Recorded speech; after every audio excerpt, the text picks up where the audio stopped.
So, Steph Curry is the most dangerous shooter the game of basketball has ever seen. He's the all-time leader in three-pointers made with 4,058 knocked down. He's won 4 championships with 1 finals MVP to go along with it, and he made shooting the ball from 30 feet actually seem normal. But here's the thing, with all that greatness comes some complaints. And the greatest complaint you have all probably heard before is that he ruined the game of basketball. Some people feel so deep about it that they've written articles about him ruining the game, and that kids need to strap on ankle weights so they get hops like Zion.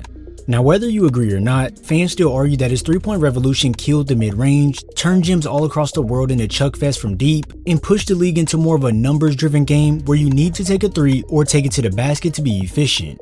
As much as that could sound like he ruined the game with his skill, I believe he revolutionized it.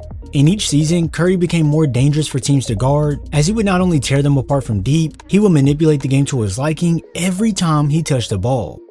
Now before we get to the modern day Steph we all know and some of us love, before he was an MVP and before the Warriors dynasty, there was one night in New York City that officially put him on the radar. Curry was only 24 years old at the moment on a Warriors team that was seen as a fringe playoff team, but on this night, Steph put up 54 points, hitting 11 of 13 threes. This year's the most made threes in a garden, and trust me, there was simply nothing the defense could do to stop him. Most will immediately point to his three-point shooting, but there's deeper layers to cover within it. Such as here when Steph catches, ProdGxm is ready for a three as Steph switches the pace, but then he serves ProdGxm the smooth crossover that allows him to get downhill, and with a high carry over the defense, the scoop floater is underway. His three-point shooting is such a game changer that when the basket was wide open for an easy cut to happen, Steph instead would sit in the corner while receiving a screen that showed off any defender closing out, and if you weren't right there on him when he caught, you might as well just put 3 points on the board. In this game, Steph will make it a focal point to show defenders that they couldn't leave any space for him to shoot or else he would let it fly right over them, and in transition, he would make the defense pay for not picking him up early. When pushing up the floor here, the screen is set up high so Curry can have room to still pull up from 3 when coming off, and for the defense, you can't be in drop or sit at the level of the screen like this, as Steph feels comfortable pulling from any and everywhere on the floor. I'm sure some of you will say, it's easy to hide behind the screen and shoot, but hold on, it's not that simple. With defenders knowing that Steph is going to use a screen, they will try to get up high, or like everyone should be taught, you should close the space between you and the offensive player so it's hard to get screened. In this case, Raymond Felton is at the level of the screen anticipating it already, so Steph uses that in and out to shift Felton, making him run into the screen, and look at this space right here. This just shows you that defenses weren't all the way ready to guard someone like Steph, as Tyson Chandler is deep in drop coverage, and this one is pure money. 14 of the last 16 make that 15 of 17.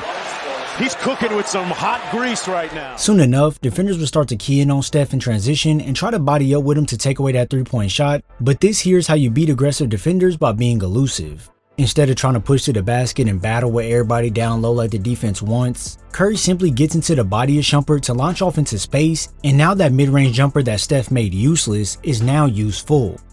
Things like that show you that being a great three-point shooter is probably one of the best ways to consistently have your way on the floor, as here you can see that Jason Kidd has to close out hard to run Steph off the line, but this gives Steph an easy route to get to the paint for a floater over multiple defenders. And with ProdGxm having to guard Steph 30 feet away from the basket at the logo, it's not that Steph needs to be the fastest guy on the floor in this situation, as it's all about him being able to get that first step on his defender downhill. And to beat any defender rotating over to try to block the shot, this is where that high scoop off the glass comes in handy. All night long, we would see Steph make the defense look helpless when they tried to guard him, as he'll pull up right outside that Bermuda Triangle. For 3. Got it! What a night for Steph Curry. He'd escape the double team by sending the ball away, only to relocate to the corner, and yeah, it looks wide open, doesn't it? Well, it is, but here's where you must be unpredictable in a sport where guys are already predicting what you're gonna do. So instead of pulling up right away, Steph delivers the up fake to let Felton get on that trampoline. And this one right here, well, you already know is straight cash. That movement without the ball would end up being something that is a staple in Curry's game today, as if you lose track of him for even a split second, then you were bound to give up 3 points. And now with Steph being hot, there was nothing you could do to put out that fire. For 3! Bingo! This here wasn't just a hot night, this was a start to a blueprint. Defenders couldn't guard him tight because of his handle, and they couldn't sag because of his range. By the end of the game, MSG was just stunned. They were all witnessing the most dangerous weapon in basketball be formed, and from this point on, the league couldn't ignore him. Steph's next evolution came with Steve Kerr's arrival in 2014, as before Steve Kerr, Curry was already averaging 24 points on elite efficiency. But under Kerr, the system changed. Spacing, pace, and ball movement turned Golden State into a machine. A key game that made people once again alert to Steph's greatness was Game 3 versus the Pelicans, where Curry missed his first three-point attempt with only 6.5 seconds left to go on the clock, and look at the score. Golden State needed a 3 to tie the game. So what does Steph do? He doesn't lose confidence, he just navigates to the corner to get open once again since his defender was sleeping, and well, here we go.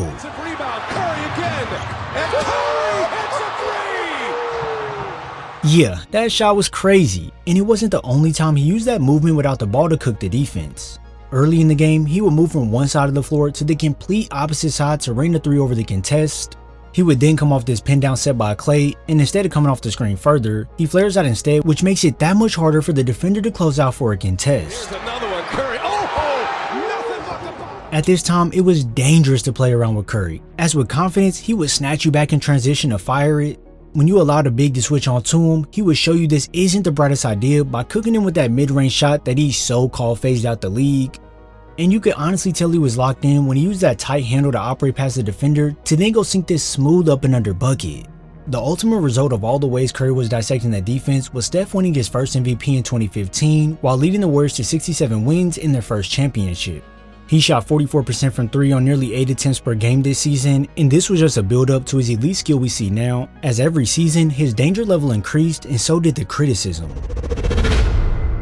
Now the 2016 season was unlike anything basketball had ever seen. Golden State won an NBA record 73 games, Curry averaged 30 points under 35 minutes, and he became the league's first unanimous MVP. But it wasn't just the numbers, it was how he got them. Curry shot 45% from 3 on 11 attempts per game, and many of those weren't even normal three-pointers.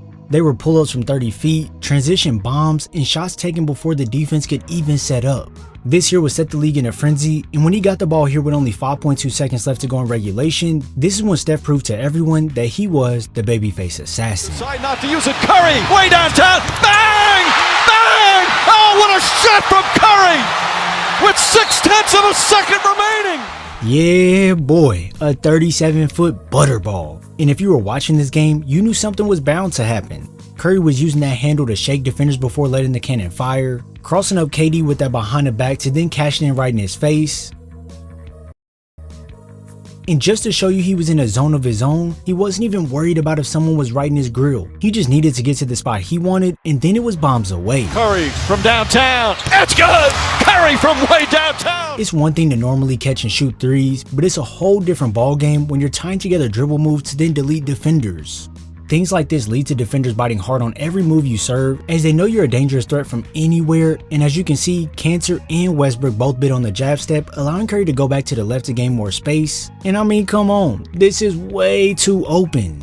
Manipulation of the defense like that is something that can't be ignored, even if it's in its simplest form. Such as here when he fakes the DHO on the sideline, Waiters assumes Curry's gonna drive the ball like most players do, so that's why he dropped back a little further. Well, here's where the joke's on him, because instead of pursuing downhill, Steph just rises up into quickness. Especially shooting Curry for 3!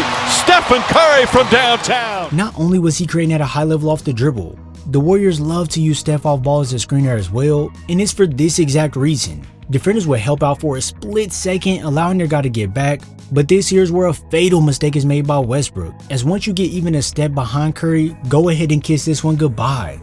This movement would be something the defense couldn't keep up with all game long, and when the defense just got tired of Steph cooking them, they would send not only one defender, but 2 defenders would help out after he comes off the screen, and wham!